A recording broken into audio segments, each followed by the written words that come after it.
warahmatullahi wabarakatuh. Perkenalkan, nama saya Anisya Gita Rahmadani Lutfi dari Program Studi Pendidikan Agama Islam STAI Muhammadiyah Tulung Agung. Warahmatullahi wabarakatuh. Perkenalkan, nama saya Mufidatul Ummah dari Program Studi Pendidikan Agama Islam STAI Muhammadiyah. Assalamualaikum warahmatullahi wabarakatuh. Perkenalkan, nama saya Sri Fitri Rahayu dari Program Studi Pendidikan Agama Islam STAI Muhammadiyah Tulung Agung. Kami dari kelompok 2 akan mempresentasikan hasil makalah kami yang berjudul tentang kode etik profesi keguruan. Di sini guru dapat diibaratkan sebagai pedoman perjalanan yang berdasarkan pengetahuan dan pengalaman bertanggung jawab atas kelancaran perjalanan peserta didik dalam proses pembelajaran.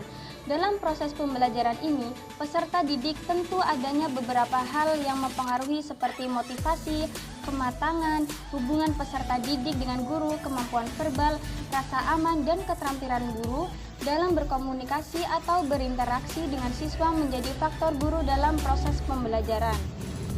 Untuk dapat menjadi seorang pedoman atau contoh bagi para peserta didik, guru harus dapat menerapkan etika yang patut juga dicontoh oleh peserta didik ini, memiliki landasan yang dapat membentuk dan mewujudkan moral dari seluruh guru. Seluruh guru harus menaati dan menjalankan apa yang telah menjadi kesepakatan tentang kode etik guru yang sedang berlaku. Kode etik guru ini adalah pedoman perilaku guru Indonesia dalam menjalankan tugas keprofesionalitasannya. Undang-Undang Nomor 8 Tahun 1974 tentang Pokok-pokok Kepegawaian Pasal 28 menyatakan bahwa pegawai negeri sipil mempunyai kode etik sebagai pedoman sikap, tingkah laku perbuatan di dalam dan di luar kedinasan.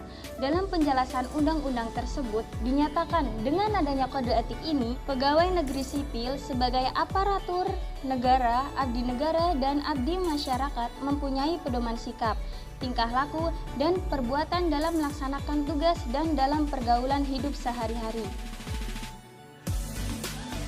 A. Pengertian etika profesi. Etika dalam sebuah pendidikan itu ada 3 macam, yaitu etika umum, etika khusus, dan etika profesi. Etika umum berbicara mengenai kondisi-kondisi dasar bagaimana manusia bertindak secara etis, prinsip-prinsip moral dasar yang menjadi pegangan bagi manusia dalam bertindak. Kemudian etika khusus, ia merupakan penerapan prinsip-prinsip moral dasar dalam bidang kehidupan.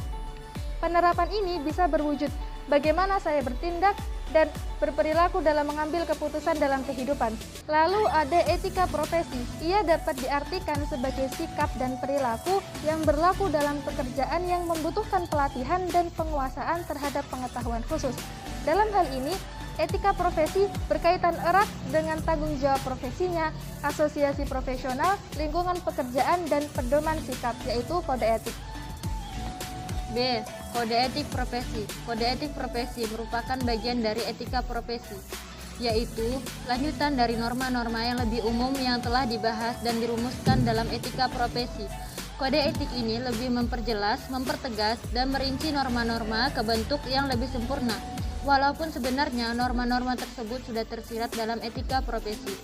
Dengan demikian, kode etik profesi adalah sistem norma atau aturan yang ditulis secara jelas dan tegas serta terperinci tentang apa yang baik dan buruk, apa yang benar dan apa yang salah, dan perbuatan apa yang dilakukan dan tidak boleh dilakukan oleh seorang yang profesional. Kode etik di Indonesia dapat diartikan sebagai norma dan asas yang disepakati dan diterima oleh guru-guru yang ada di Indonesia sebagai pedoman sikap dan perilaku dalam melaksanakan tugas profesi sebagai pendidik, anggota masyarakat, dan warga negara. Pedoman sikap dan perilaku yang dimaksud adalah nilai-nilai moral yang membedakan perilaku guru yang baik dan buruk, yang boleh dan tidak boleh dilaksanakan selama menunaikan tugas-tugas profesionalnya untuk mendidik, mengajar, membimbing, mengarahkan, melatih, menilai, dan mengevaluasi peserta didik, serta pergaulan sehari-hari di dalam dan di luar sekolah. C. Kode etik profesi guru. Menurut Muhammad Uzair Usman mengatakan bahwa tugas seorang guru itu meliputi 3 jenis, yaitu tugas sebagai profesi, tugas sebagai guru dalam bidang kemanusiaan, dan tugas guru dalam bidang kemasyarakatan. Dalam melaksanakan tugas keprofesionalan, guru berkewajiban untuk menjunjung tinggi peraturan perundang-undangan, hukum, dan kode etik guru, serta nilai-nilai agama dan etika. Kode etik guru tertuang dalam Kongres 21 Persatuan Guru Republik Indonesia Nomor 6 Kongres 21 PGRI 2013 tentang Kode Etik Guru Indonesia pada pasal 6 tentang kewajiban guru terhadap profesi yang berisi. Yang pertama, menjunjung tinggi jabatan guru sebagai profesi. 2. Mengembangkan profesionalisme secara berkelanjutan sesuai kemajuan ilmu pengetahuan dan teknologi untuk meningkatkan mutu pendidikan. Yang ketiga, melakukan tindakan dan mengeluarkan pendapat yang tidak merendahkan martabat profesi. Yang keempat, dalam melaksanakan tugas tidak menerima janji dan pemberian yang dapat mempengaruhi keputusan atau tugas keprofesian. Yang kelima, melaksanakan tugas secara bertanggung jawab terhadap kebajikan pendidikan. D. Tujuan kode etik profesi keguruan. Pada dasarnya, tujuan merumuskan kode etik dalam suatu profesi adalah untuk kepentingan para anggotanya dan kepentingan organisasi itu sendiri. Secara umum, tujuan mengadakan kode etik adalah sebagai berikut. Pertama, menjunjung tinggi martabat profesi. Dalam hal ini, kode etik dapat menjaga pandangan dan kesan pihak luar agar pihak luar itu jangan sampai memandang rendah suatu profesi. Kedua, menjaga dan memelihara kesejahteraan para anggotanya. Ketiga, untuk meningkatkan pengabdian para anggota profesi. 4. Sebagai pedoman berperilaku. Kode etik mengandung peraturan yang membatasi tingkah laku yang tidak pantas bagi para anggota dalam berinteraksi dengan sesama rekan kerja. 5. Untuk meningkatkan mutu profesi. 6. Untuk meningkatkan mutu organisasi profesi. E. Fungsi kode etik profesi keguruan.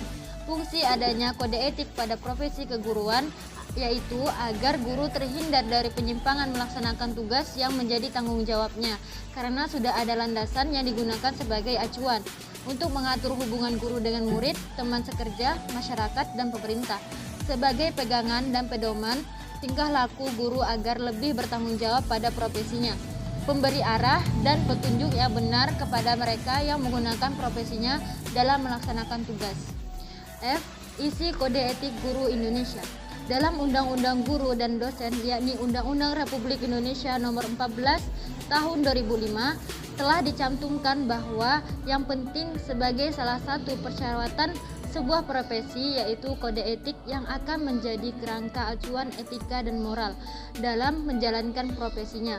Karena hal itulah Persatuan Guru Republik Indonesia menyadari bahwa pendidikan adalah merupakan suatu bidang pengabdian terhadap Tuhan Yang Maha Esa, bangsa dan tanah air, serta kemanusiaan pada umumnya. Guru Indonesia yang berjiwa Pancasila dan Undang-Undang Dasar 1945 merasa turut bertanggung jawab atas terwujudnya cita-cita proklamasi kemerdekaan Republik Indonesia, terpanggil untuk menunaikan karyanya sebagai guru yang profesional dengan memedomani dasar-dasar yang lebih dikenal sebagai Kode Etik Guru Indonesia yang berisikan poin-poin sebagai berikut. 1. Guru berbakti membimbing anak didiknya seutuhnya untuk membentuk manusia pembangunan yang berpancasila. 2. Guru memiliki kejuruan profesional dalam menerapkan kurikulum sesuai dengan kebutuhan anak didik masing-masing. 3. Guru mengadakan komunikasi terutama dalam memperoleh informasi tentang anak didik, tetapi menghindarkan diri dari segala bentuk penyalahgunaan.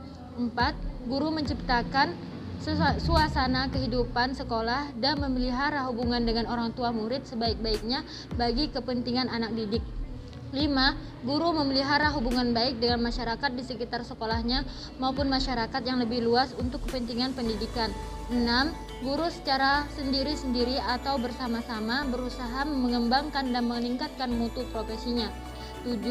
Guru menciptakan dan memelihara hubungan antara sesama guru baik berdasarkan lingkungan kerja maupun di dalam hubungan keseluruhan.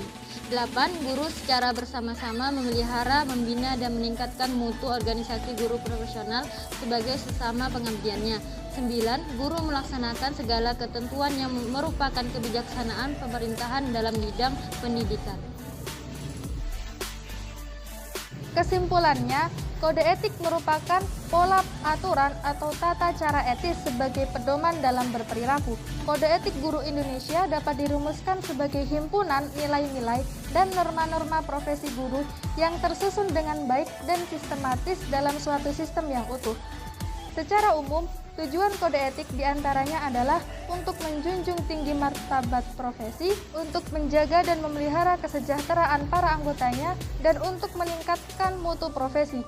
Sedangkan fungsi dari kode etik antara lain ialah agar guru memiliki pedoman dan arah yang jelas dalam melaksanakan tugasnya, agar guru bertanggung jawab atas profesinya, dan agar profesi guru terhindar dari perpecahan dan pertentangan internal. Sekian presentasi dari kelompok kami, kurang lebihnya kami mohon maaf. Wassalamualaikum warahmatullahi wabarakatuh.